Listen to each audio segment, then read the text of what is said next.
Seni Media Production mempersembahkan Pahlawanku. Tuanku Imam Bonjol. Tuanku Imam Bonjol adalah salah satu pahlawan nasional Indonesia yang berjuang melawan penjajahan Belanda dalam Perang Padri. Ia lahir di Bonjol, Pasaman, Sumatera Barat 1 Januari 1772 dengan nama asli Muhammad Sahab. Ia merupakan seorang ulama yang berasal dari keluarga yang taat beragama dan menguasai ilmu-ilmu keislaman. Ia mendapat gelar Tuanku Imam setelah menjadi pemimpin kaum Padri di Bonjol. Perjuangan Tuanku Imam Bonjol dimulai ketika ia bergabung dengan Harimau Nan Salapan, sebuah kelompok ulama yang ingin menerapkan syariat Islam secara murni di Minangkabau.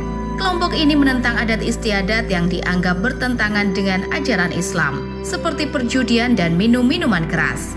Mereka juga menolak campur tangan Belanda dalam urusan pemerintahan dan agama. Pada tahun 1815, kaum Padri yang dipimpin oleh Tuanku Imam Bonjol menyerang ibu kota kerajaan Pagaruyung yang dipimpin oleh Sultan Arifin Muningsyah.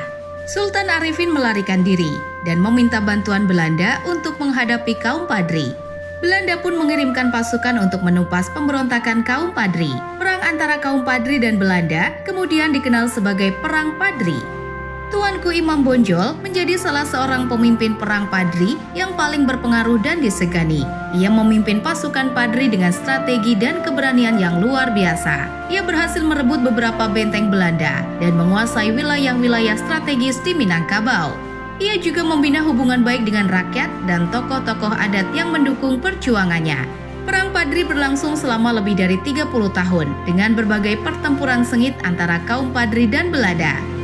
Belanda mengirimkan pasukan-pasukan terbaiknya untuk mengalahkan Tuanku Imam Bonjol dan pasukannya, tetapi tidak berhasil. Tuanku Imam Bonjol terus bergerilya dan menghindari pertempuran terbuka dengan Belanda.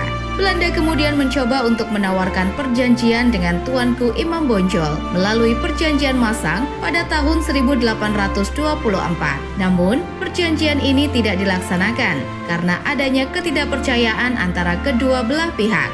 Perang Padri pun berlanjut dengan semakin sengit. Ternyata keikutsertaan Belanda dalam melawan kaum Padri menimbulkan penyesalan di pihak kaum adat yang dipimpin oleh Kerajaan Pagaruyung yang mengakibatkan rakyat Minangkabau menjadi sengsara. Pada tahun 1833 terjadi perubahan dalam Perang Padri. Kaum adat yang sebelumnya bersekutu dengan Belanda mulai beralih ke pihak kaum Padri karena merasa diperlakukan tidak adil oleh Belanda. Kaum adat dan kaum Padri kemudian bersatu untuk melawan Belanda. Perlawanan Tuanku Imam Bonjol dan pasukannya semakin melemah karena kekurangan persenjataan, amunisi, dan bahan makanan. Belanda juga semakin meningkatkan serangan-serangan mereka dengan menggunakan senjata-senjata modern dan pasukan-pasukan segar. Pada bulan Oktober 1837, Tuanku Imam Bonjol akhirnya menyerah kepada Belanda setelah benteng terakhirnya di Bonjol jatuh ke tangan Belanda. Ia ditawarkan untuk tinggal di Sumatera Barat dengan syarat tidak ikut campur dalam urusan politik, tetapi ia menolak. Ia kemudian dibuang oleh Belanda ke Cianjur, Jawa Barat. Di Cianjur, Tuanku Imam Bonjol tetap diawasi ketat oleh Belanda dan tidak diperbolehkan berkomunikasi dengan siapapun. Ia juga tidak diperbolehkan mengajar agama atau membaca Al-Quran. Ia hanya diperbolehkan membaca kitab-kitab fikih yang sudah disensor oleh Belanda. Pada tahun 1859, Tuanku Imam Bonjol dipindahkan lagi ke Minahasa, Sulawesi Utara. Di sana ia tinggal di sebuah rumah kayu yang sederhana di Desa Lota Pineleng. Ia tetap menjalani hidupnya sebagai seorang ulama dan pejuang yang teguh dengan prinsip-prinsipnya. Tuanku Imam Bonjol wafat pada tanggal 6 November 1864 di usia 92 tahun.